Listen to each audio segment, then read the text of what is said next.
Le Costa Rica est un paradis vert qui cache l'une des batailles les plus féroces de la nature. Bien que son nom suggère la paix et la beauté, ce qui se passe dans ces jungles, ces rivières et ces montagnes est une lutte constante pour la survie. Sur un territoire qui n'occupe qu'une fraction de la carte, cet endroit abrite 5% de toutes les espèces de la planète, ce qui en fait l'un des écosystèmes les plus diversifiés et les plus compétitifs au monde. Ici, chaque recoin représente une opportunité ou une menace. Une flaque d'eau peut sembler inoffensive, mais elle peut abriter les espèces les plus venimeuses. Un arbre peut offrir de l'ombre ou cacher un chasseur en embuscade. Rien n'est totalement sûr. Dans la nature costaricienne, chaque organisme remplit un rôle, mais ce rôle implique de faire face à un cycle incassable. Manger ou être mangé. Ce pays situé en Amérique centrale est reconnu pour son engagement en faveur de la conservation et de l'écotourisme. Mais dans ces paysages luxuriants, une guerre se déroule sans répit. Chaque espèce, du plus petit insecte au félin le plus agile, doit s'adapter, chasser ou se défendre au quotidien. Ici, pas de place pour la faiblesse ni pour l'erreur. Cet équilibre naturel, bien que fascinant pour l'observateur, est soutenu par des conflits continus pour la nourriture, l'espace et la domination. Il n'y a pas de répit, pas de seconde chance. Dans cet environnement sauvage, la compétition est permanente. Seuls les plus forts, les plus rusés et les plus adaptables survivent. Bienvenue au Costa Rica, où la vie s'épanouit au milieu du danger et de la résilience. Au plus profond des forêts humides des Caraïbes, là où la brume embrasse les arbres et où les chants de la jungle s'éveillent à l'aube, règne une vie féroce, vibrante et souvent mortelle. Chaque créature, de la plus petite à la plus agile, joue un rôle fondamental dans la chasse, la défense et la lutte acharnée pour la survie. Ici, pas de répit, seulement le rythme constant de la vie sauvage. Sous un arbre couvert de mousse, une grenouille rousse reste immobile. Son petit corps écarlate tacheté de noir se détache sur le feuillage vert. Sa coloration n'est pas amicale, mais un signe d'avertissement. Il est toxique et il ne faut pas le toucher. Le silence de la jungle est interrompu par le bruissement des feuilles sèches. Dans les sous-bois, un jeune coati rôde, curieux de cet éclat cramoisi dans l'ombre. Je n'ai jamais rien vu de tel, aussi brillant, aussi provocateur. Il glisse prudemment, les yeux fixés sur le minuscule amphibien, inconscient du danger. Il fait un pas de plus, puis un autre. La grenouille reste immobile, comme si elle savait qu'elle n'avait pas besoin de fuir. Elle attend simplement. Le coati étend sa patte. Il rate la grenouille, mais effleure sa peau humide du bout de son museau. La grenouille s'éloigne en sautillant, disparaissant parmi les racines, laissant derrière elle une imperceptible trace d'humidité. Pendant les premières minutes, le coati ne ressent rien. Puis, sa respiration devient difficile. Il commence à tituber. Une sensation de picotement et de picotement lui parcourt le museau, puis la gorge, puis les pattes. Il tente de revenir sur ses pas, mais ses muscles ne réagissent plus comme avant. Il s'effondre au pied de l'arbre où il a trouvé la grenouille. Ses yeux scintillent de confusion tandis que son corps faiblit. Il n'y a pas de sang, pas de blessure. Juste un poison qui agit silencieusement, neutralisant votre corps, cellule par cellule. Depuis les hautes branches, un singe capucin, observant lui aussi le spectacle, décide de s'éloigner discrètement. Il a appris à craindre ce rouge intense. D'autres n'ont pas eu cette chance. Cette nuit-là, sous la pluie fine qui humidifie la jungle, la grenouille retourne se cacher parmi les feuilles. Sa mission n'est pas de chasser, mais de survivre. Elle n'attaque pas, elle se défend seulement avec ce que la nature lui a donné.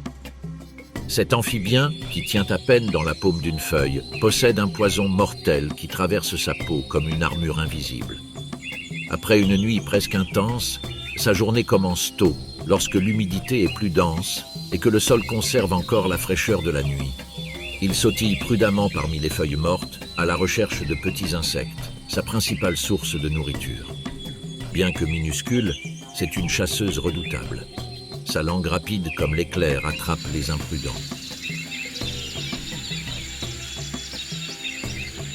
Et leur sens du territoire est aussi féroce que leur venin. Si une autre grenouille ose croiser leur chemin, une confrontation est imminente. Parmi leurs semblables, il n'y a pas de place pour la compassion. S'il le faut, ils se battront jusqu'à la mort pour un morceau de terre humide. Non loin de là, dans les hautes branches d'un amandier, un groupe de singes capucins entame sa routine matinale.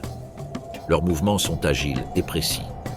Parmi eux, il existe des hiérarchies marquées, des alliances invisibles qui déterminent qui mange en premier et qui dort aux meilleurs endroits de l'arbre. Mais au-delà de leur jeu et de leur stratégie, il y a une tâche fondamentale: protéger leurs petits. Les mères portent leurs petits sur leur dos, leurs yeux toujours en alerte, scrutant la canopée à la recherche de menaces. Des serpents arboricoles aux rapaces, les dangers sont constants. En groupe, ces primates ont un avantage, leur intelligence. Ils coordonnent leurs attaques, s'avertissent mutuellement par des cris aigus et lancent même des branches ou des fruits pour effrayer les intrus. Tandis que les adultes recherchent des fruits mûrs et des larves cachées sous l'écorce, les jeunes apprennent par imitation. Chaque geste observé, chaque saut bien synchronisé est une leçon de survie. La forêt tropicale sèche où ils vivent peut être généreuse, mais aussi impitoyable. En période de sécheresse, ils doivent parcourir de longues distances à la recherche de ruisseaux encore arrosés et d'arbres qui n'ont pas épuisé leurs réserves de nourriture. Dans les hauteurs de la forêt tropicale, où la lumière filtre à peine à travers les feuilles, cette famille de singes à face blanche se déplace avec agilité à travers les branches. La mère, nommée Aluna, porte son petit accroché à son dos, tandis que ses deux autres petits, Kira et Timo, jouent à proximité. Le groupe, mené par le mâle dominant, se déplace avec prudence, toujours attentif aux dangers qui se cachent dans le fourré. Un jaguar, caché dans les sous-bois, observe attentivement. Il sait que les capucins sont des proies difficiles, mais l'opportunité de chasser un petit le motive à attendre le bon moment. Sa patience est infinie et sa furtivité mortelle. Alors que les capucins cherchent de la nourriture, un bruissement brise le silence. Aluna s'arrête, les sens en alerte. Elle émet un léger grognement, signal d'alarme pour le groupe. Les autres singes se rassemblent autour, attentifs au moindre mouvement. Le prédateur, conscient d'avoir été repéré, décide d'attendre. Après quelques heures, la tension semble se dissiper. Les capucins reprennent leurs activités, quoique avec prudence. Le jaguar, sans perdre de vue sa proie, se déplace furtivement à la recherche d'une meilleure position. Soudain, un cri strident brise le calme. Le jaguar attaque, mais son bond est arrêté par les capucins qui se dispersent dans toutes les directions. Aluna, portant son petit sur son dos, court vers la cime des arbres, suivi de près par Kira et Timo. Le jaguar, frustré, regarde sa proie s'échapper une fois de plus. La jungle redevient silencieuse. Le jaguar, couvert de boue et affamé, recule lentement, conscient que la chasse n'est pas toujours fructueuse. Parfois, la journée se termine avec un estomac vide et des griffes couvertes de boue, pas de sang. Non loin de là, dans les zones humides, près d'un marais caché par de hautes herbes, se cache un autre animal redouté, un groupe d'alligators. Leur corps à moitié submergé semble faire partie intégrante du paysage. Seuls leurs yeux pointent vers l'extérieur, observant. Ils attendent des heures, voire des jours, jusqu'à ce qu'une proie assoiffée s'approche trop près pour boire. Et quand cela se produit, l'attaque est dévastatrice. Non loin de là, sur le rivage couvert de boue et de racines, une mère alligator surveille son nid. Il y a quelques jours, les œufs ont éclos, et maintenant des dizaines de petits nagent maladroitement dans l'eau trouble. Tous ne survivront pas. Des menaces se cachent dans le ciel et sous l'eau. Des hérons affamés, des serpents furtifs, et même d'autres jeunes alligators qui ne font pas la distinction entre leurs proies et leurs proches. Mais la mer veille. Elle tourne autour de l'eau sans s'éloigner, frappant bruyamment à l'approche de quelque chose, et lorsque l'ombre s'allonge, ses petits grimpent sur son dos, où la chaleur et l'instinct maternel leur offrent le seul refuge possible. À l'autre bout de la forêt, haut dans la canopée, cette petite famille de primates entame sa routine matinale. Aluna, la femelle adulte, guide fermement ses 3 enfants avec son regard attentif. Le plus petit s'accroche à son dos, endormi, tandis que Kira et Timo, plus agités, sautent entre les branches avec un rire nerveux et une énergie imparable. Le groupe auquel ils appartiennent a déjà commencé à se déplacer. Il cherche des fruits, des insectes et des feuilles tendres. Mais aujourd'hui, la chaleur s'installe tôt et leur priorité est autre, trouver de l'eau. La seule source à proximité est le marais, un marais dangereux, peuplé d'alligators. Malgré cela, le risque fait partie du quotidien. Ils avancent parmi les lianes et les écorces. Aluna garde ses enfants près d'elle. Kira tente de suivre le jeune mâle du groupe, mais la mère l'arrête d'un grognement sourd. Timo, plus impulsif, jette un fruit pourri qui tombe dans l'eau. Chose imprudente, puisqu'un petit bruit peut attirer l'attention de n'importe quel estomac vide. Aussitôt, la forêt se tait. Aluna se crispe. Plus de chant. Les grillons s'accrochent au silence. Seul le murmure lointain d'une eau calme. Puis, sortant de la boue près du rivage, quelque chose bouge. Lentement. Mortel. L'alligator, celui-là même qu'il observe depuis des heures, se déplace sans un bruit. Seuls ses yeux sont saillants. Un bref signal brise la tension. L'un des grands capucins émet un cri aigu, un signal d'alarme. Le groupe entre alors en action. Les feuilles et les branches tremblent. Aluna soulève Timo d'un coup sec et grimpe avec lui à travers les arbres. Kira grimpe maladroitement, regardant en arrière. Le reptile géant charge, mais la banque se vide en quelques secondes. Depuis la sécurité de la canopée, Aluna les rassemble. Elle caresse son plus jeune, qui se réveille en sursaut. Elle regarde Kira, tremblante mais indemne, et Timo, qui la fixe avec stupeur.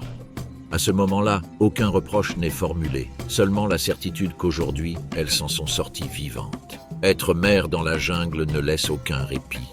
Non loin de là, à l'ombre d'une feuille de bananier luisante sous l'aube humide, un petit cœur bat vigoureusement. C'est cette grenouille rouge, aux yeux exorbités, vibrante comme une flamme vive dans le fourré. Son corps, à peine de la taille d'une pièce de monnaie, tremble légèrement tandis qu'elle s'assure que son nid est intact. Elle choisit une feuille suspendue au-dessus d'un petit étang, miroir naturel reflétant le ciel couvert. Elle y déposa un chapelet d'œufs, perles gélatineuses contenant la vie dans sa forme la plus fragile. Et si pour beaucoup ce serait la dernière page de sa mission, pour elle, ce n'est que le début d'une guerre silencieuse. À peine a-t-elle fini d'inspecter le nid qu'un bruissement dans le feuillage l'alerte. Elle s'aplatit contre la feuille, immobile, camouflée par son environnement. Un serpent vert, aussi fin qu'une corde vivante, se faufile entre les branches. Sa langue sonde l'air. Il ne cherche pas la grenouille, du moins pas encore. Il recherche la douce gourmandise représentée par les œufs. D'un bond rapide et mortel, l'amphibien se jette directement sur la tête du reptile. C'est un acte de courage, peut-être même de folie. Le serpent, désemparé, recule un instant en sifflant. Il ne s'attendait à aucune résistance. La grenouille rouge, avec sa peau criblée de toxines naturelles, n'est pas une proie facile.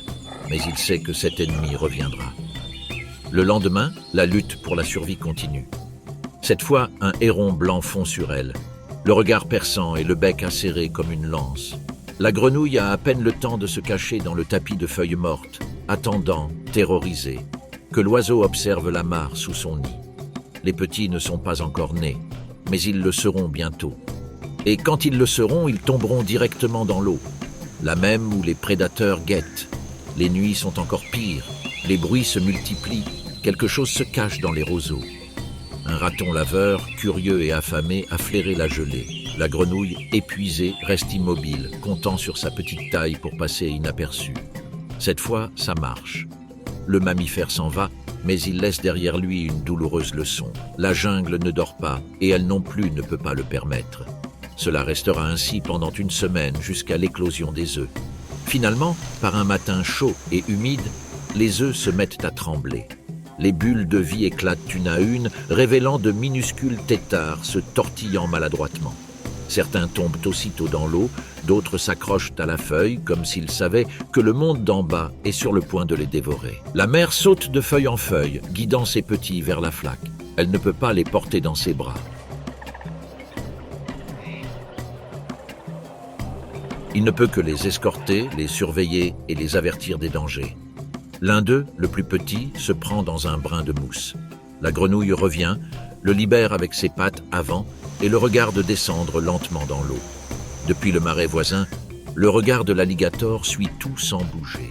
Pour lui, ces petites créatures ne représentent pas de la nourriture, mais leur présence attire les autres. Et là où il y a du mouvement, il y a des opportunités. Un crapaud plus gros s'approche, déterminé à dévorer les têtards. La mère, sans hésiter, se jette sur lui. Dans la lutte, un têtard est emporté par le courant. La mère n'arrive plus à suivre. Son cœur bat la chamade. Elle en a perdu un. Mais il faut continuer. La nature ne s'accorde pas de pause. Jour après jour, la mère reste près de l'étang. Elle observe les petits développer leurs pattes et commencer à sautiller maladroitement parmi les feuilles flottantes. L'un d'eux, le plus faible à la naissance, est maintenant devenu le plus agile. Elle le suit des yeux, non par favoritisme, mais avec espoir. Un après-midi, un héron revient. Cette fois, il l'aperçoit. Il s'élance furieusement sur l'eau, faisant voler les oisillons comme des gouttes de pluie. La mère intervient, bondit vers le bec de l'oiseau et sans lui faire de mal, parvient à le faire dévier de sa trajectoire. Un cri strident retentit. Un autre oisillon a disparu sous les ailes du héron. Le silence qui suit fait mal. Il n'en reste plus que 5. Il y en avait plus de 20 au début. Mais la grenouille ne s'arrête pas.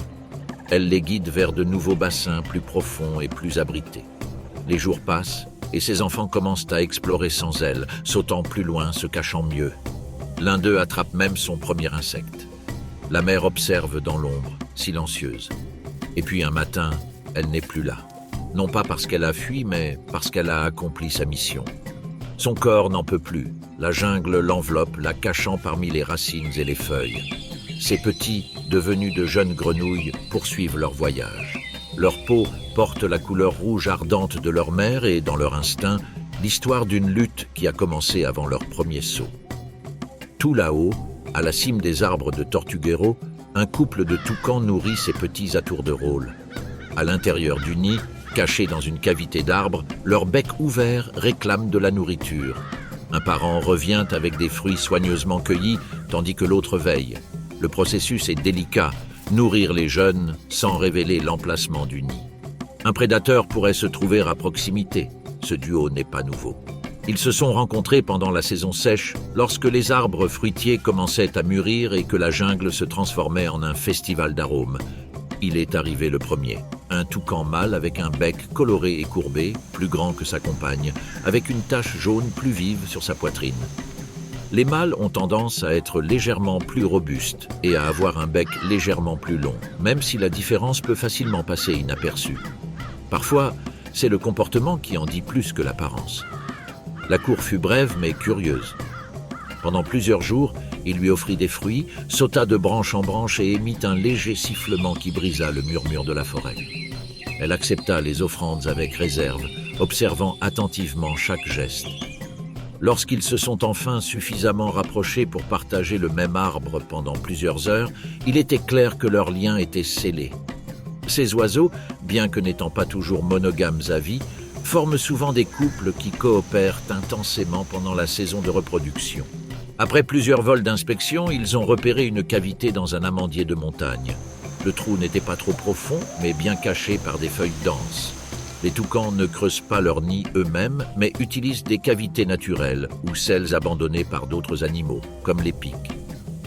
Une fois la zone sécurisée, la femelle pondait entre 2 et 4 œufs blancs, petits par rapport à la taille des parents. Il les couvait à tour de rôle, avec un soin quasi millimétrique, pendant environ 16 jours.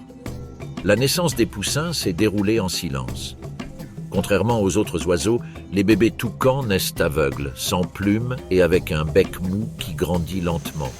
Durant les premières semaines, ils dépendent entièrement de leurs parents, qui leur apportent de la nourriture à tour de rôle. Des fruits comme les figues, les goyaves et les baies constituent leur alimentation principale, même s'ils n'hésitent pas à la compléter avec des insectes, des petits reptiles ou des œufs d'autres oiseaux si nécessaire. L'un des moments les plus critiques se produit vers la 3e semaine, lorsque les poussins commencent à ouvrir les yeux et à émettre des sons. Bien qu'ils ne puissent pas encore voler, leur instinct de mouvement les rend visibles et vulnérables. Dans la forêt tropicale du Costa Rica, les serpents arboricoles, les singes capucins et les rapaces, comme le faucon à cou roux, représentent une menace constante.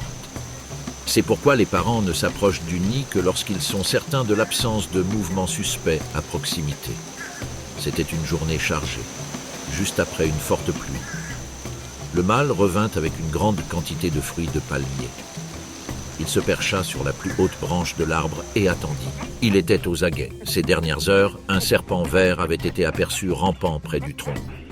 La femelle, toujours dans le nid, répondit par un léger croassement. Elle était en sécurité. D'un bond agile, le mâle descendit et commença à nourrir les poussins, déposant soigneusement des morceaux dans leur bec tremblant. Les jours passèrent, et les petits toucans commencèrent à montrer leurs premiers signes d'indépendance. Ils avaient maintenant des plumes, et leur bec, bien que toujours disproportionné par rapport à leur taille, commençait à durcir. À 6 semaines, l'un des poussins les plus avancés jeta un coup d'œil par-dessus le bord du nid, scrutant l'abîme verdoyant qui l'entourait. Il n'était pas encore prêt à s'envoler, mais l'envie était là. Les parents observaient d'en haut. Ils savaient qu'ils devraient bientôt pousser un peu pour que leurs petits quittent le nid. La nature n'attend pas. Pour survivre, ils doivent voler. Et pour planer, ils doivent prendre des risques. Un matin récent, sans prévenir, un des poussins s'est envolé. Son vol fut court, maladroit et incontrôlé. Il s'est posé sur une branche basse, d'où il a poussé un cri perçant. Le mâle descendit rapidement et se percha à proximité. Il ne le toucha pas, ne l'aida pas. Il se contenta d'observer. Cela faisait partie du processus d'apprentissage. Le petit toucan dut s'y reprendre à plusieurs fois pour revenir en position sûre. La femelle, depuis le nid, observa sans intervenir. À 9 semaines, tous les oisillons avaient quitté le nid et pouvaient se déplacer librement entre les arbres voisins. Leurs parents les nourrissaient encore occasionnellement, mais les encourageaient progressivement à chercher leur propre nourriture. Ce fut un adieu silencieux. Bientôt, les jeunes gens chercheraient leur propre chemin, leurs propres arbres, leurs propres rituels de séduction. Cette année-là, le couple de toucans a réussi à élever 3 oisillons. Ce n'est pas toujours le cas. Parfois, la jungle exige plus qu'elle n'offre. Les conditions météorologiques, les prédateurs, les pénuries alimentaires ou les attaques territoriales d'autres oiseaux peuvent anéantir tout espoir. Mais cette fois, l'histoire était différente. Grâce à la collaboration constante du mâle et de la femelle, à leur choix stratégique du nid et à leur vigilance infatigable, leurs petits ont survécu. Très bientôt, peut-être dans 1 an ou 2, certains de ces jeunes toucans reviendront dans les arbres de Tortuguero, à la recherche de cavités où ils pourront continuer leur cycle. Les parents, quant à eux, ont déjà commencé à se préparer pour une nouvelle saison. La jungle ne s'arrête jamais. De nouveaux fruits mûrissent, des chants de séduction résonnent au loin, et la cime des arbres redevient le théâtre d'alliances silencieuses et de danses colorées. À quelques mètres de là, dans un autre arbre de la forêt, un autre jeune couple de toucans niche également. Contrairement au couple expérimenté, il s'agit de jeunes parents. Ils ont récemment trouvé une cavité adaptée et s'occupent maintenant de 3 œufs. Bien qu'ils aient choisi un bon emplacement, ils apprennent encore à se coordonner. Il arrive que l'un d'eux s'éloigne trop longtemps à la recherche de nourriture ou qu'ils deviennent nerveux s'ils entendent des bruits près du nid. Ils ne savent pas toujours s'il faut entrer ou attendre, ce qui les fait hésiter. Cependant, ils apprennent peu à peu à attendre leur tour et à choisir les meilleurs fruits. Le mâle revient avec de la nourriture, parfois pas encore mûre, et la femelle passe plus de temps à l'intérieur, inspectant le nid et disposant les œufs. C'est un nouveau processus pour tous deux. Ils apprennent chaque jour, observant leur environnement et réagissant à chaque changement. Peut-être que tous leurs œufs n'écloseront pas, mais l'important est qu'ils aient déjà commencé leur voyage. Avec le temps, comme d'autres avant eux, ils s'amélioreront et seront mieux préparés à prendre soin de leur future progéniture. Non loin de là, caché dans la végétation dense, un groupe de singes capucins évolue silencieusement. Leurs yeux sombres et curieux scrutent la canopée. Ce sont des opportunistes nés, intelligents, agiles et stratèges. La femelle alpha, âgée et astucieuse, a traversé de nombreuses saisons. Son expérience lui permet de diriger et aujourd'hui, elle a détecté quelque chose d'intéressant, le pas nerveux des toucans. L'un des plus jeunes primates, le petit Daluna, un mâle impulsif et affamé, grimpe rapidement sur le tronc. Sa mère l'observe depuis une branche plus basse, portant son petit encore nu sur sa poitrine. Le petit a à peine ouvert les yeux, qu'il est déjà condamné à une lutte constante pour sa survie. Le jeune mâle s'arrête. De son perchoir, il aperçoit le nid. Il entend les doux cris des oisillons et hume le doux parfum des fruits frais. Leur instinct se réveille. Il n'y a pas que de la nourriture, il y a des protéines, les œufs. Une source d'énergie inestimable pour le groupe, surtout pour les mères allaitantes et les petits en pleine croissance. La femelle alpha, parente d'Aluna, s'approche. Elle observe attentivement le nid. L'arbre est grand, l'accès est difficile, mais le jeu en vaut la chandelle. Ses petits ont déjà des dents, mais ils dépendent encore de son lait. Elle a besoin de nutriments. Pendant ce temps, dans le nid, les toucans ressentent la pression. Le père se perche à proximité, alertant par un cri aigu. La mère, à l'intérieur, couvre les oisillons de son corps. Ils n'ont d'autre moyen de se défendre que leur bec et leur courage. Ce n'est pas suffisant face à un groupe organisé de capucins. L'assaut est rapide. Les capucins se déplacent comme des ombres à travers les branches, approchant sous différents angles. Le papa toucan pousse des cris désespérés et tente d'attaquer avec son grand bec recourbé. Il parvient à effrayer le premier, mais un autre le surprend par derrière. Il perd l'équilibre et tourne en rond sans jamais s'éloigner. Le nid est laissé vulnérable. La femelle alpha arrive la première. Elle met la main dans la cavité.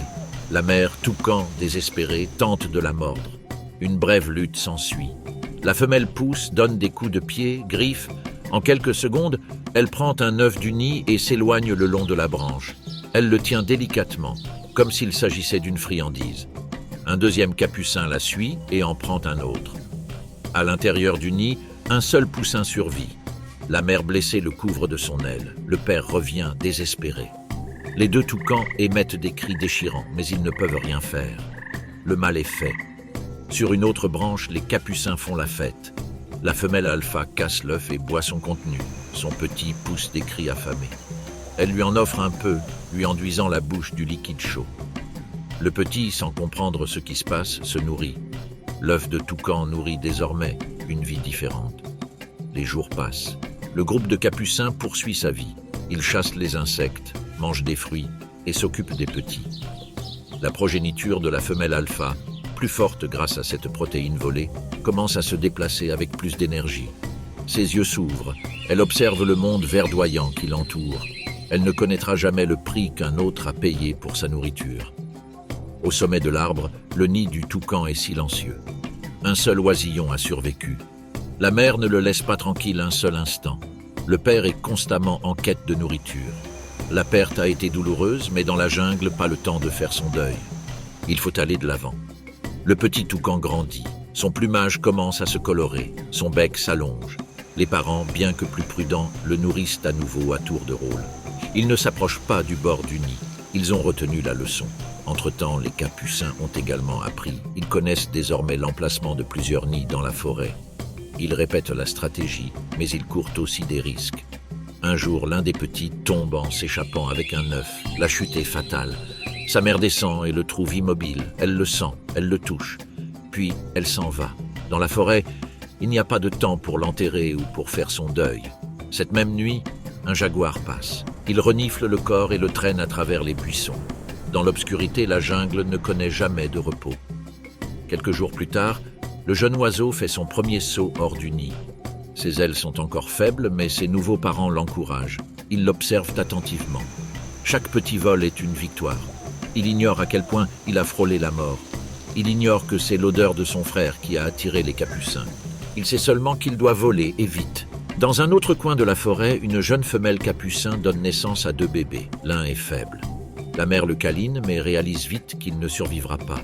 Le cœur lourd, elle le lâche. L'autre s'accroche fermement à son sein. Elle lève les yeux vers lui. Elle fera tout pour le protéger. Ainsi, la jungle continue, entre la beauté et la tragédie, entre la vie et la mort. À la station biologique de la Selva, où la biodiversité explose dans chaque recoin, l'équilibre est aussi fragile que fascinant. Le cycle de la vie se répète encore et encore. Naissance, recherche de nourriture, évitement de la chasse, protection des jeunes et, lorsque le moment est venu, retour au sol fertile, restitution des nutriments à la forêt pour nourrir les autres. Ici, chaque créature, quelle que soit sa taille, joue un rôle.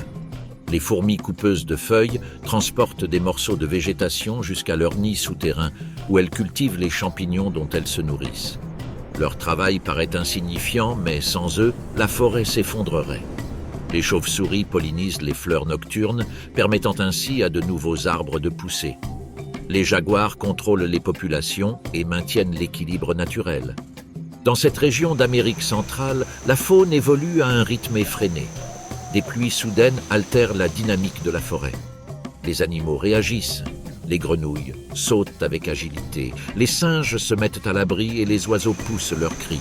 Au crépuscule, de nouveaux acteurs entrent en scène. Les lucioles brillent dans l'obscurité tandis que les hiboux partent à la recherche de proies. Les grenouilles coassent pour s'accoupler ou défendre leur habitat et des prédateurs comme les ocelots et les boas émergent de leurs abris. Le cycle se répète, mais l'objectif reste le même, survivre. Il n'y a pas de bons ou de méchants, seulement des stratégies d'adaptation. Dans des endroits comme la forêt tropicale de Corcovado, cette démonstration de la nature atteint son expression maximale. Le soleil effleure à peine la cime des arbres au cœur du parc national du Corcovado. L'air épais et humide de l'aube caresse les feuilles, tandis qu'un léger murmure de vie s'éveille. Au milieu de la brume et du chant lointain des oiseaux, un corps agile et silencieux glisse à travers les buissons. C'est le chasseur invisible de la jungle costaricaine, le puma. Avec sa fourrure brun foncé qui se fond dans la terre humide, il se déplace furtivement. Ses pattes coussinées sont silencieuses.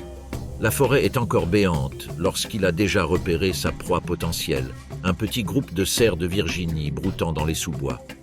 Il n'y a pas de place pour l'erreur. L'animal carnivore s'accroupit, ses muscles se tendent comme des ressorts et quand tout est aligné, il attaque. La course ne dure que quelques secondes. Un bond puissant, une charge précise et la jungle retrouve le silence. Ce matin-là, le puma se nourrit. Son instinct lui dit d'en profiter. Il n'y parvient pas toujours. Et les jours sans chasse sont nombreux. Mais ce n'est pas seulement l'histoire d'un prédateur solitaire. Non loin de là, parmi les racines tordues et les feuilles mortes, 3 oursons l'attendent. Ils ont à peine 2 mois et ont déjà faim. L'une d'elles, la plus petite, gémit doucement. Elle ne comprend pas encore le monde, mais elle sent le vide dans son estomac. Sa sœur aînée tente de la réconforter d'un doux ronronnement, tandis que la troisième explore les abords de la cachette, curieuse des bruits de la forêt. Il y a quelques semaines, au cœur de cette même forêt costaricienne, la mère des oursons était partie à la chasse. C'était une jeune femelle, forte et silencieuse. Elle connaissait les sentiers, les odeurs dans l'air, les proies dignes de l'effort. Mais elle connaissait aussi ses ennemis. Par une aube humide, elle partit sans se retourner. Les petits dormaient encore, à peine un petit paquet de chaleur et de cœur. La faim la poussa hors de son territoire habituel, dans des zones qu'elle évitait par prudence.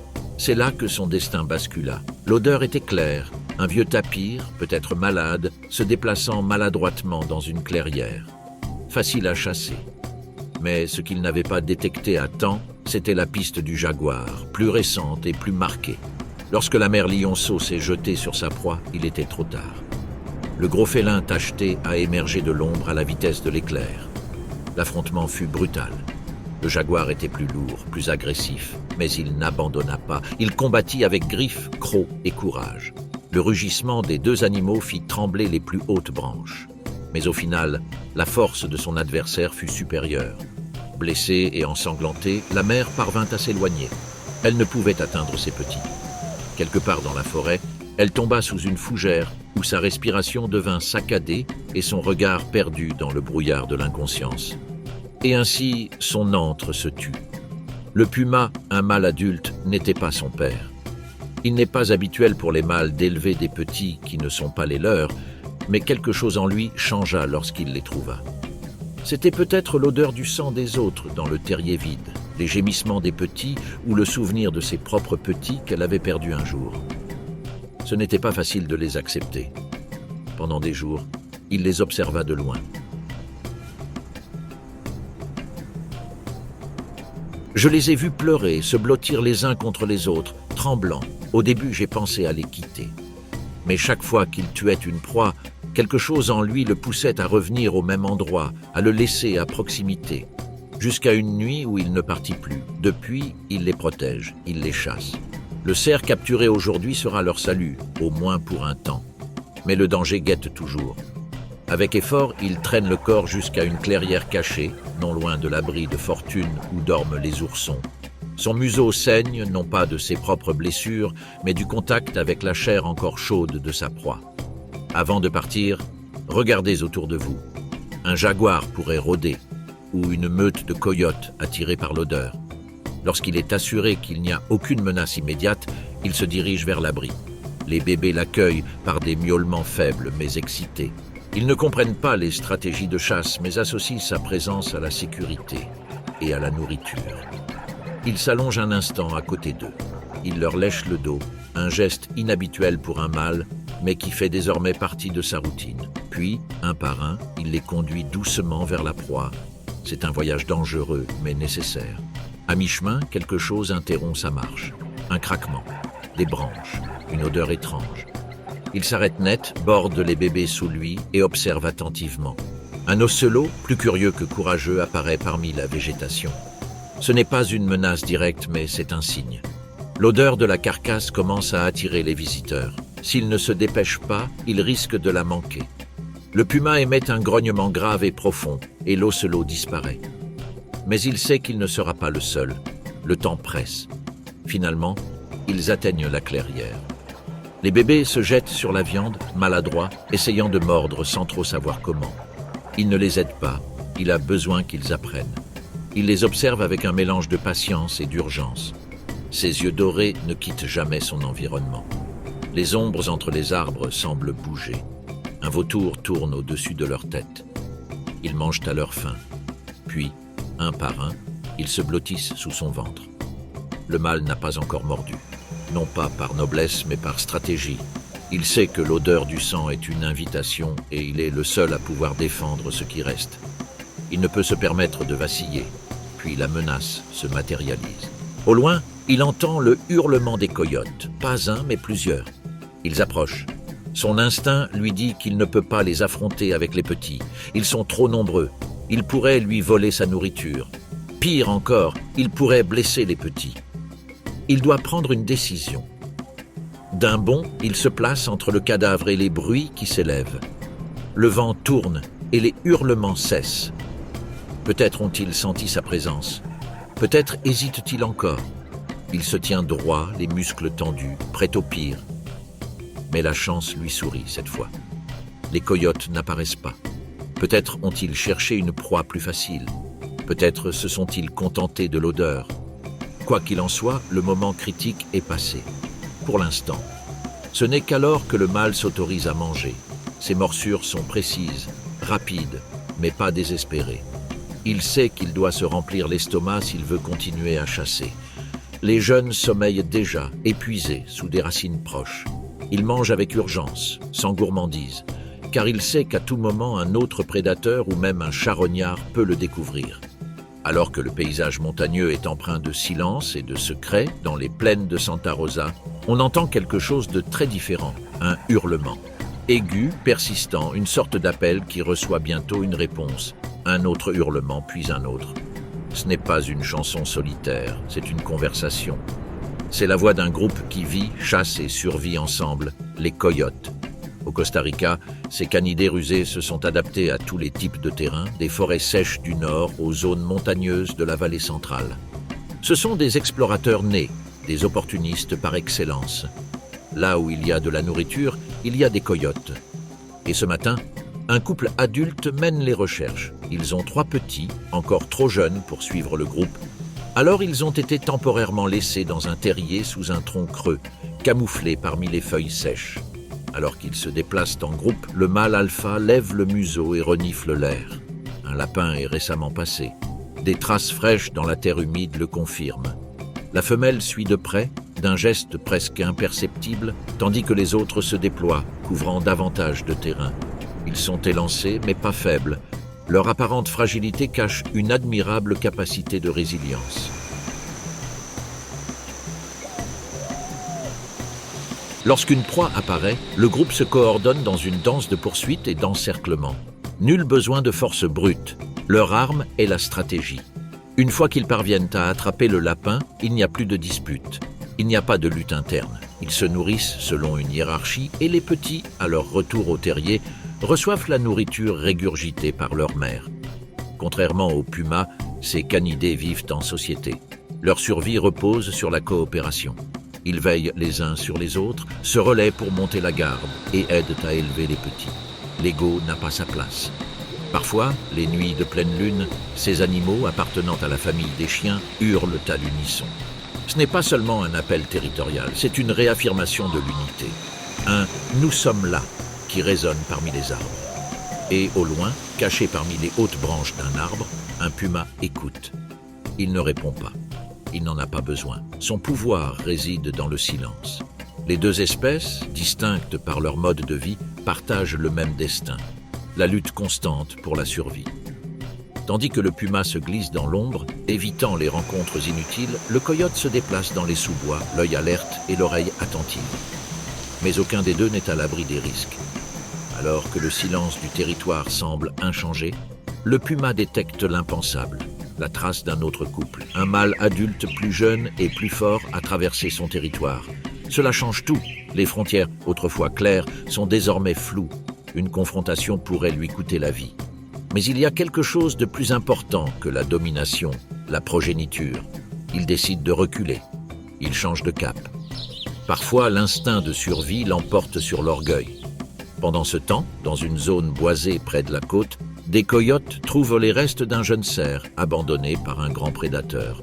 Peut-être un jaguar, peut-être un puma, peu importe. L'important, c'est qu'il y ait de la nourriture. Ils s'approchent prudemment, odorant chaque recoin. Si c'est un piège, ils le sauront. Si c'est de la charogne fraîche, ils en profiteront. Rien n'est gaspillé. Leur rôle dans l'écosystème est clair, équilibré, recyclé et même semé.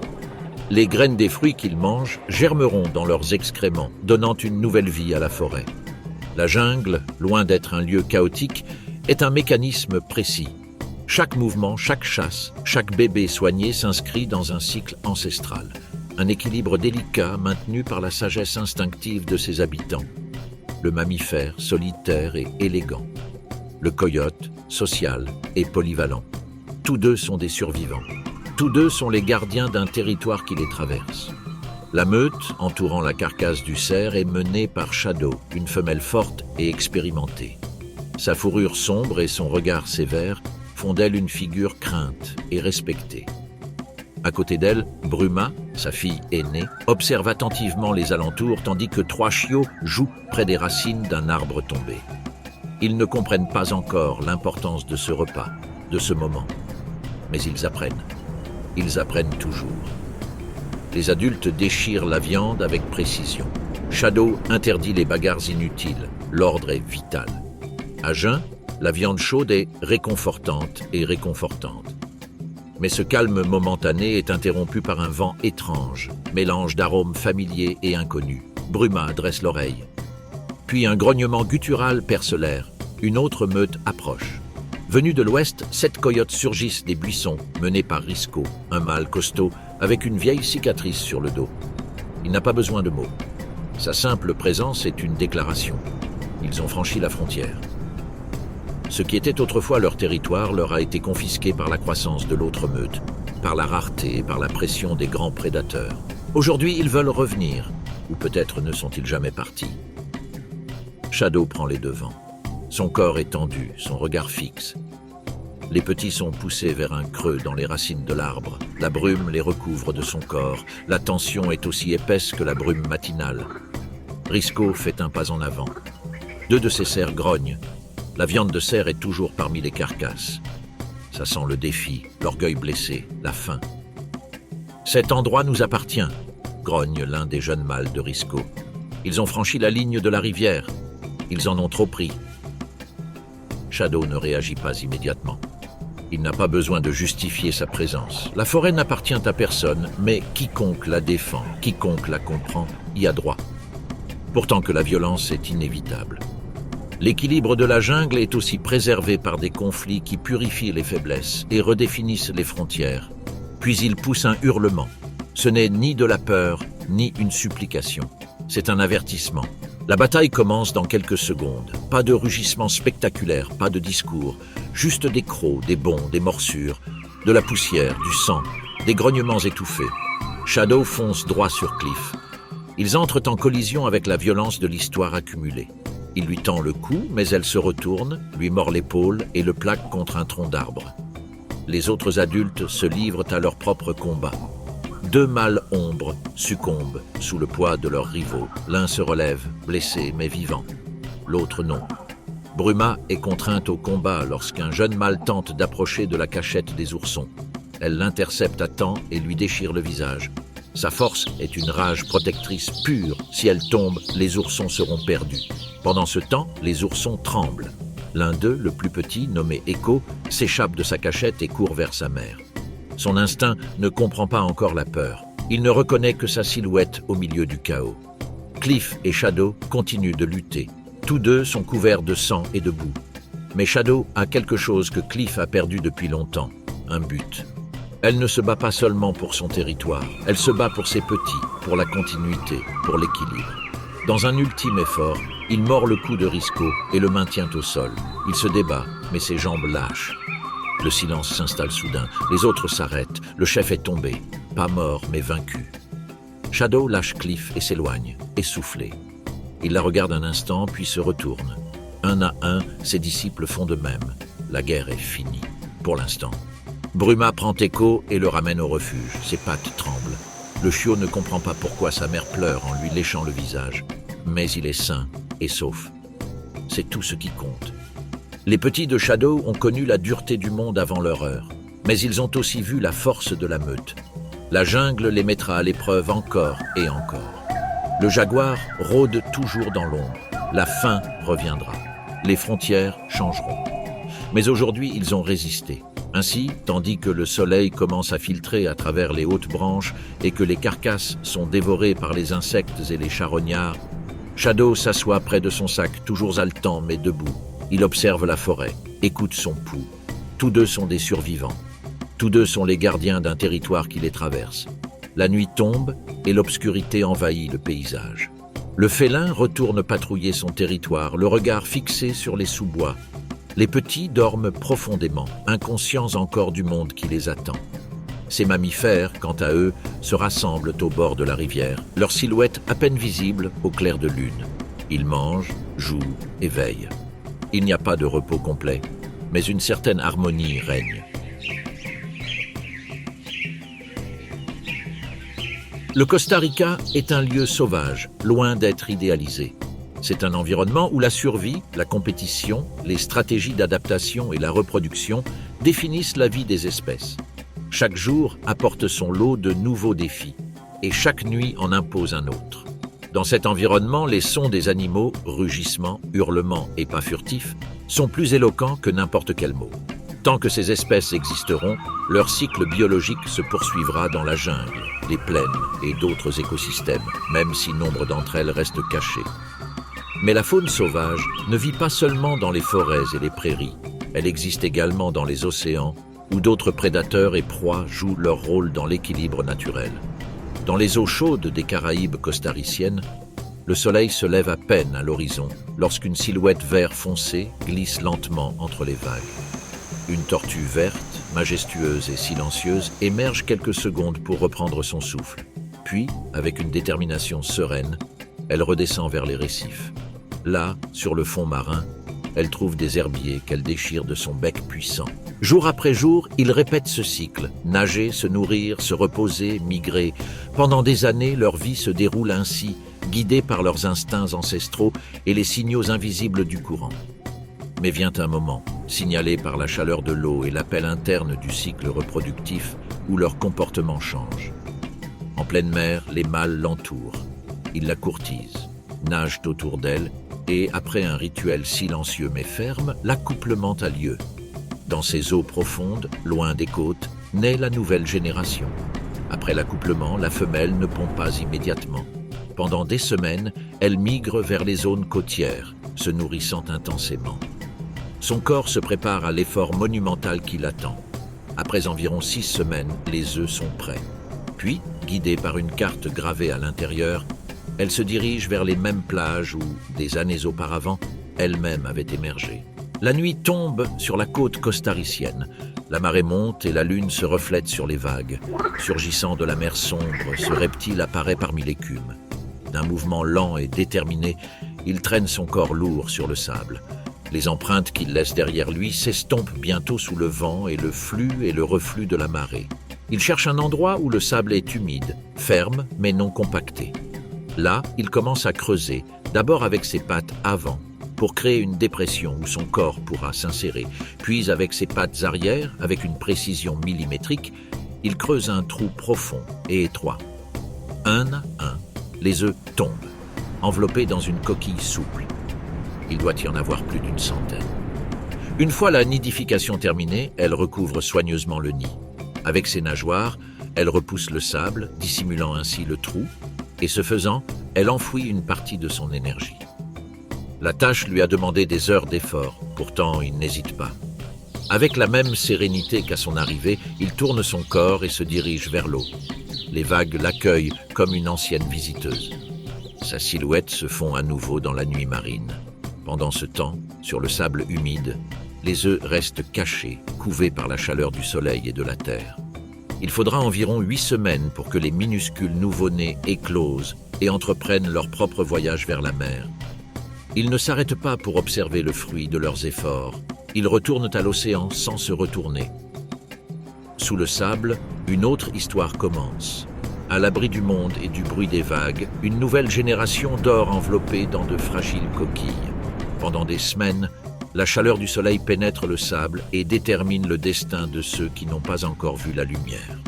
Au milieu du silence, parfois interrompu par le chant des grillons nocturnes ou le grincement d'une branche, la vie continue sans témoin. Un soir, sous le ciel orangé, le sable se met à bouger. De petites têtes émergent timidement. Ce sont des créatures à peine formées, aux yeux sombres et aux pattes minuscules. Elles poussent avec force, l'une sur l'autre, jusqu'à ce que la première brise la couche de sable et sente l'air sur son visage pour la première fois. Derrière elle, une marée de sœurs la suit. Elles sont plus de 80 et toutes ont le même objectif, la mer. La course commence. Guidées par le faible scintillement de l'océan reflétant le clair de lune, les minuscules tortues vertes glissent avec difficulté. Chaque centimètre parcouru est une bataille. Leur corps n'est pas fait pour marcher sur le sable. Ils sont nés pour nager. Mais ce premier voyage, court par la distance mais immense par le sens, décidera de son destin. La plage, apparemment paisible, est en réalité un champ de bataille. D'en haut, 2 ombres glissent silencieusement. Ce sont des oiseaux. Dès qu'ils détectent un mouvement, ils fondent sur eux. Un cri strident fend l'air et un petit disparaît entre les griffes acérées. Les autres, comme s'ils sentaient le danger dans le vent, accélèrent. Plus loin, parmi les buissons, les yeux d'un raton laveur brillent. Il sort de sa cachette, renifle le sable et choisit une victime. Il la ramasse comme un jouet et, d'une morsure rapide, lui met fin à ses jours. Les crabes fantômes se joignent également au festin, attendant qu'un crabe s'écarte du chemin pour pouvoir l'attraper avec leurs pinces. Au milieu de ce chaos, une minuscule tortue peine plus que les autres. Née au plus profond du nid, elle est la dernière à émerger. Sa carapace est encore molle et ses mouvements sont maladroits. Le sable chaud lui brûle les pattes, mais elle ne s'arrête pas. Autour d'elle, le monde semble aller plus vite. Elle passe devant les restes de ses sœurs, mais ne les regarde pas. Son seul guide est cet horizon salé et rugissant, la mer. Une vague s'écrase non loin de là et mouille le sable. Les nouveau-nés déjà arrivés sont doucement portés par l'eau, comme si l'océan les accueillait avec tendresse. Mais beaucoup restent encore sur place. Depuis la lisière de la jungle, un serpent corail se faufile à travers la végétation. Son corps est agile et silencieux. Il émerge dans la clairière de la plage, sa langue dansant dans l'air, et en quelques secondes, il trouve sa proie. D'une morsure précise, il immobilise un veau. Puis, lentement, il s'éloigne avec sa prise, serpentant sur le sable. La minuscule tortue, la plus faible de toutes, avance. Un héron blanc se pose devant elle. Ses pattes sont fines mais fermes. Son cou se courbe comme un fouet. Cette nageuse experte reste immobile, consciente d'avoir été repérée. L'oiseau s'approche lentement, jaugeant son attaque. En une seconde qui semble éternelle, le destin vacille. Mais une vague inattendue atteint ses pieds et l'effraie. Le héron recule. Le reptile profite de l'instant et s'enfuit. Il accélère comme jamais. L'eau est plus proche maintenant. L'odeur salée l'enveloppe. Elle entend le bruit des vagues qui se brisent et l'appellent. À sa droite, une sœur tombe, piégée dans une chute profonde. Elle se débat, essaie de sortir, mais n'y parvient pas. La petite fille la voit, hésite une seconde, mais continue. Elle ne peut rien faire.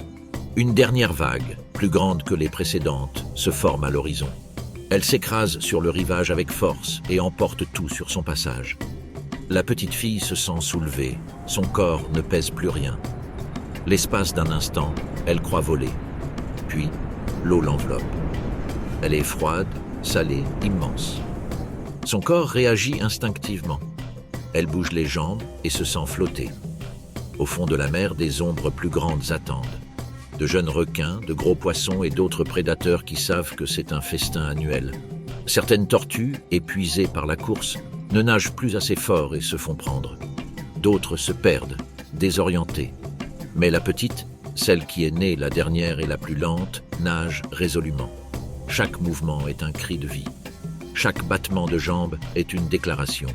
Elle est vivante et elle veut le rester.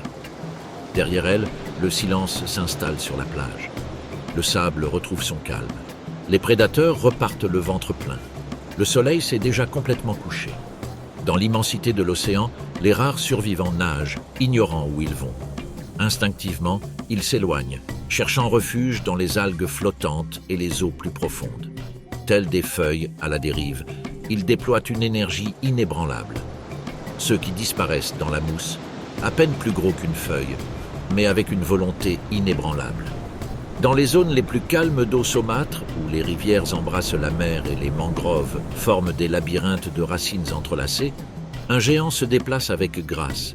C'est le lamentin des Antilles, une créature douce qui se déplace telle une ombre légère dans les courants chauds.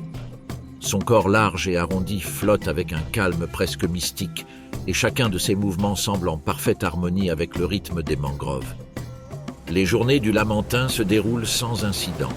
Son monde est fait d'eau calme, de plantes submergées et d'un profond silence. À l'aube, on le trouve broutant au bord des estuaires, cueillant des feuilles sucrées de ses lèvres avides. Sous l'eau, son souffle se transforme en bulle lente et lorsqu'elle fait surface, son expiration traverse le silence comme un bref soupir. Parfois, sans raison apparente, le lamentin s'arrête. Il reste immobile, comme s'il écoutait le battement de l'eau ou conversait avec le paysage. Puis, sans se presser, il poursuit son chemin, effleurant du dos les tiges des plantes ou caressant les racines pendantes de sa large queue. Le courant le guide sans opposition. Il nage parfois à contre-courant, mais jamais avec urgence. Tout dans son existence coule, comme le fleuve qui l'accueille. Au large, cette navigatrice à la longue vie emprunte une autre route. Son voyage est différent, mais tout aussi ancien. Elle nage seule pendant de longues journées, guidée par des sentiers invisibles que la nature a gravés dans son corps depuis sa naissance. Il se laisse bercer par les courants marins alors qu'il se dirige vers ces zones d'alimentation où les herbes sous-marines s'étendent comme des champs sans fin. Il peut vivre plus de 80 ans et, malgré son apparence paisible, son corps est admirablement résistant. Pesant plus de 200 kilos, ce navigateur infatigable parcourt des milliers de kilomètres à travers l'océan. Certaines migrations dépassent les 2500 kilomètres, traversant des eaux profondes et ouvertes pour revenir sur les plages qu'ils connaissaient autrefois lorsqu'ils étaient jeunes animaux. Contrairement au lamentin, celui-ci est plus calme, plus réservé. Son monde est marqué par les marées, les vagues et le reflet de la lune à la surface. Elle avance avec détermination, une force cachée derrière son apparente fragilité. Sa carapace la protège, mais elle la définit aussi. C'est sa demeure, son bouclier et son histoire. Et quand le moment sera venu, il reviendra. Il l'a déjà fait. Et il le fera encore de nombreuses fois. Il reviendra peut-être tous les 2, 3, voire 5 ans, toujours sur la même plage où il a émergé du sable. Au Costa Rica, Tortuguero est l'un de ses sanctuaires. Là, son instinct la pousse à répéter le cycle. Sur la terre ferme, elle devient vulnérable. Sa démarche est maladroite mais assurée. Elle creuse avec effort. Elle pond ses œufs avec une précision ancestrale. Le sable garde son héritage, puis il s'éloigne dans l'obscurité de la mer, comme si la plage n'était qu'une parenthèse dans sa vie océanique. Pendant ce temps, le lamentin reste dans son monde d'eau douce et saumâtre. Là, la végétation est dense et les racines forment des tunnels naturels dans lesquels il peut facilement glisser. Un jeune animal l'accompagne. Ensemble, ils ne font qu'un. L'adulte enseigne sans parole. Il guide, attend, répète. Le jeune animal observe, imite, apprend. Le lien qui les unit est fort, profond et indéfectible. L'eau est chaude et sereine. Des feuilles flottent à la surface. De légers courants charrient des fragments de plantes qui deviennent de la nourriture. Dans ce royaume silencieux, le Lamentin vit tranquillement.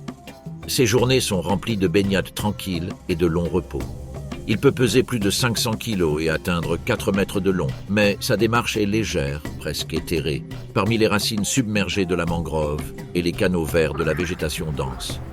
Chaque jour, le Lamentin parcourt les zones où poussent les plantes qui font partie de son régime alimentaire. Feuilles tendres, tiges molles, racines flottantes. Avec ses lèvres épaisses et sensibles, il arrache soigneusement des morceaux, les mâchant calmement à l'aide de ses molaires plates, tandis que son jeune regarde, imitant chacun de ses mouvements avec une habileté croissante. Mais il y a des moments où le monde change. La saison des amours arrive. La femelle commence à émettre des signaux qui voyagent dans l'eau, imperceptibles pour les autres, mais puissants pour ceux de son espèce. Durant ces journées, plusieurs mâles s'approchent d'elle, formant un balai sous-marin lent et régulier. Pas de combat, juste de la persévérance. L'un après l'autre, les prétendants l'entourent, nagent et l'accompagnent. La femelle, calme et patiente, décide quand et avec qui. L'accouplement a lieu entre les eaux claires et l'ombre des mangroves. Puis, tout revient à la normale. Les mâles s'en vont et la femelle continue seule, portant en elle une nouvelle vie. Pendant 13 mois, son corps se transforme. Elle continue de manger, de se reposer, de se déplacer dans les canaux, mais elle n'est plus seule. Finalement, dans une aube paisible, sous un ciel brumeux et au milieu des bosquets de plantes flottantes, le bébé naît. Il émerge du corps de sa mère, telle une réplique miniature d'elle, déjà formée, déjà vivante. Sa mère le propulse à la surface pour prendre son premier souffle. C'est sa première rencontre avec le monde. Son premier souffle. Le veau pèse environ 30 kilos et mesure un peu plus d'1 mètre. Sa fourrure est douce, ses mouvements maladroits, mais il se met aussitôt à suivre sa mère comme s'il avait toujours su le faire. Pendant 2 ans, il ne la quittera pas. Il dormira à ses côtés, se nourrira à ses côtés, apprendra chaque chemin et chaque cachette. La mère lui apprend où trouver les plantes les plus fraîches, comment se déplacer parmi les racines sans se faire piéger, quand plonger et quand remonter pour respirer. Il communique par des sons graves et des mouvements subtils. Parfois, un simple contact, un regard, un mouvement de queue suffisent à tout exprimer. Le veau apprend à respirer de manière rythmique, en se levant toutes les 5 ou 6 minutes, même s'il sera bientôt capable de la retenir plus longtemps, jusqu'à 20 minutes sous l'eau sans difficulté. Apprenez à identifier les points chauds lorsque les eaux deviennent froides et à vous reposer en flottant sans être vu, caché sous des branches submergées ou à côté de murs de végétation épaisse. Dans leur monde, le temps ne s'écoule pas. Tout se répète calmement. Les saisons changent, le niveau de l'eau monte et descend, mais les Lamentins restent, s'adaptant doucement. Parfois, ils en rencontrent d'autres. Ils partagent l'espace, sans conflit, s'observent, se touchent. Puis chacun reprend son chemin. Le bébé, de plus en plus fort, commence à explorer seul. Il erre sur quelques mètres, goûte de nouvelles saveurs et cherche son propre chemin. Mais il revient toujours. Il sait que sa mère l'attend. Et elle, patiemment, répète les mêmes gestes de guidage encore et encore, inlassablement. Quand il pleut, l'eau s'assombrit et le courant s'accélère. À ces moments-là, mère et enfant s'abritent ensemble sous les racines épaisses d'un arbre submergé. Ils restent immobiles, sentant l'eau s'écouler autour d'eux. Tout ce dont ils ont besoin est là. Nourriture, abri, compagnie. Les jours passent. Le bébé n'est plus si petit. Ses mouvements sont plus assurés, ses décisions plus fermes. Sa mère l'observe de loin comme si elle reconnaissait que son enseignement a pris racine. Il n'y a pas de mots, pas d'adieu. Seulement une compréhension silencieuse. Bientôt, il suivra son propre chemin. Mais il y a encore des moments ensemble. À l'aube, lorsque les premiers rayons de soleil percent la surface et dansent au fond de l'eau, mère et fils nagent côte à côte en parfaite synchronisation. Ils mangent ensemble, se reposent ensemble et glissent silencieusement dans les passages de la mangrove. Le jeune lamentin se souvient de chaque endroit que sa mère lui a montré, de chaque plante qu'elle lui a appris à reconnaître, de chaque cachette qui lui a servi de refuge. Il porte en lui le savoir de génération en génération et, dans sa mémoire, la présence constante de celle qui a pris soin de lui depuis le tout début. Et lorsqu'il s'éloignera enfin, lorsque ses explorations le mèneront vers de nouveaux horizons, il ne sera pas seul. Il emportera avec lui les leçons qu'on lui a enseignées sans précipitation ni contrainte. Il apprendra à vivre et, peut-être, un jour, enseignera-t-il la même chose à ses enfants. Pendant ce temps, le lamentin demeure dans son monde d'eau douce et saumâtre. Là, la végétation s'épaissit et les racines forment des tunnels naturels dans lesquels il glisse aisément. Un petit l'accompagne. Ensemble, ils se meuvent comme un seul homme. L'adulte enseigne sans parole. Il guide, attend, répète. Le petit observe, imite, apprend. Le lien qui les unit est fort, profond et indéfectible. Le lamentin et la tortue vivent dans des mondes différents, mais leurs destins partagent une essence commune, le voyage, l'endurance et la permanence. L'un parcourt le lit des rivières à la recherche de nourriture et d'ombre. L'autre, les océans, suit les routes migratoires, retournant toujours à leur point d'origine. Tous deux savent survivre en silence. Tous deux évitent les conflits, le bruit et la vitesse.